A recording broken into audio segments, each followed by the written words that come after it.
دفاع الشبيبة بوحكاك موجود داخل منطقة العمليات. بن زايد، واعتقد بانه حتى صياد وبوخنشوش اصحاب القامات الطويله، كل عناصر شبيبه القبيل مرفوعه. ريعه ريعه ريعه ريعه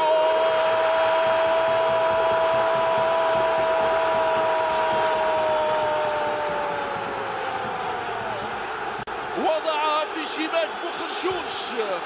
بوخنشوش يسقط اتحاد العاصمه في حدود الدقيقه 32.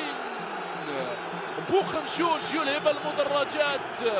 بوخنشوش يلهب المدرجات بهدف أول بكرة ثابتة حركت أنصار اتحاد العاصمة، بل حركت كبريائهم وحركت أنصار الصفراء والخضراء.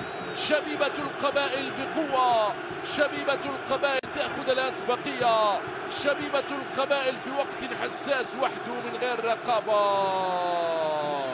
هدف أول، هدف رائع، هدف ممتاز. هنا الأصفر وهنا الأخضر وهنا بوخنشوش الذي تحدثنا عن خبرته وعن تجربته وعن تقاليده في الملاعب.